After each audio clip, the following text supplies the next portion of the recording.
Hvala poštovani kolege narodni poslanici, predstavnici Vlade, sve vas pozdravljam.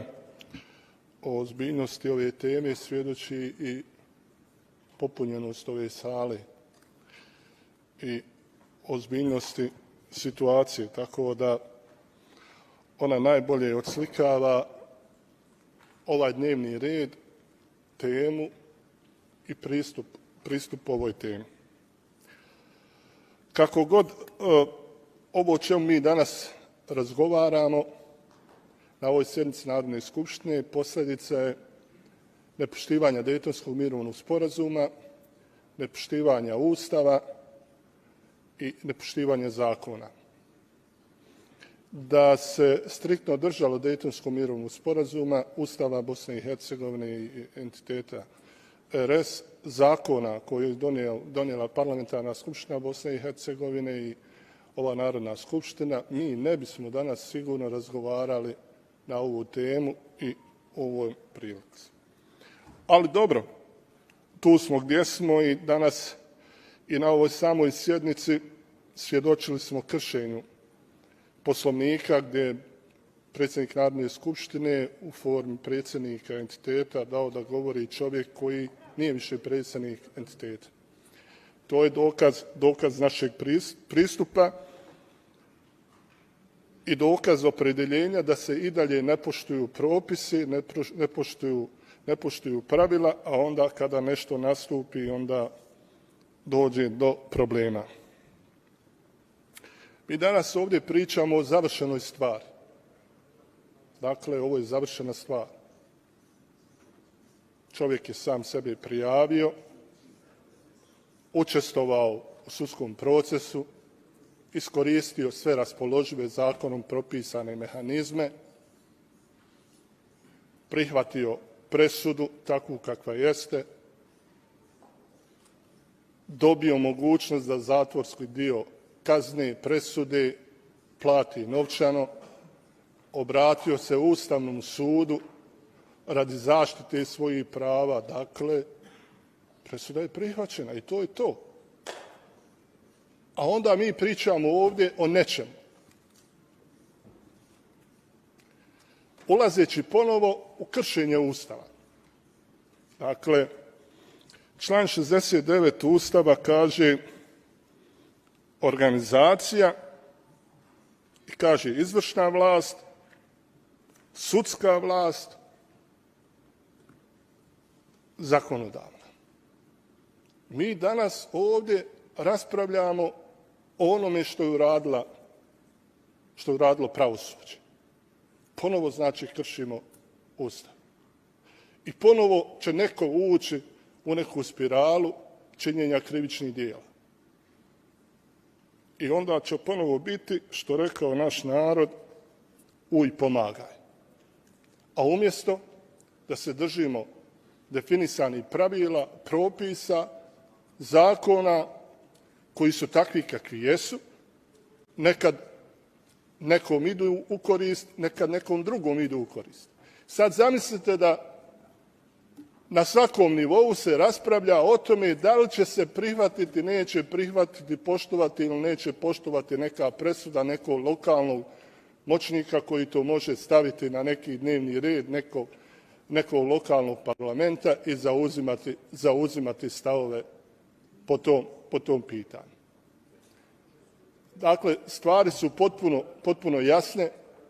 Šta god da se ovdje danas odluči, šta god da se zaključi, stvari se neće promijeniti, presuda će ostati, ići će se u vanredne izbore i vi koji snažno govorite o tome da neće biti tih vanrednih izbora, prijavit ćete se na izbore kako biste sačuvali tu poziciju, kako bi sačuvali vlast, a sve ovo naravno koristite za dalju radikalizaciju u društvu, podgrijavanju podjela, da se ljudi na terenu što je moguće više udalje jedni od drugih, da ne sarađuju, da ne komuniciraju, jer zapravo na toj matrici vi osvajate vlast, dobijate glasove i čuvate svoje pozicije.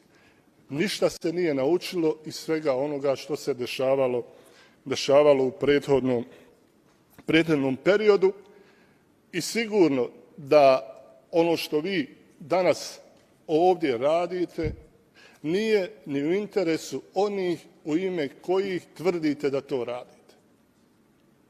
Građanima, svima ovdje treba pravna država, treba pravna sigurnost, treba okruženje u kojem će moći da žive i rade potpuno uvjereni da postoji pravda i da će biti zaštićeni.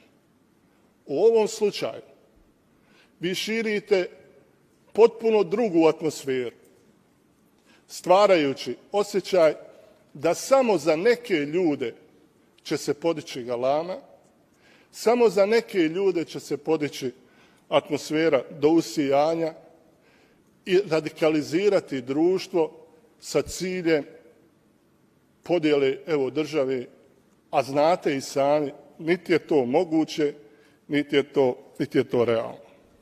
Danas smo mogli ponovo čuti kako su neke muslimanske sudije, neki muslimanski sud presudio nekoga, kako nekoga neko mrzi i ponovo se suprotno Ustava.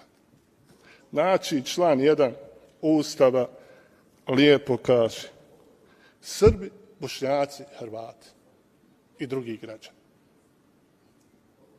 A vi ponovo širite mantru, stvarajući, šireći, produbljujući mržnju među ljudima, jer samo je to način da vi ostanete, opstanete, funkcionišete i da sačuvate ovo malo vlasti što imate.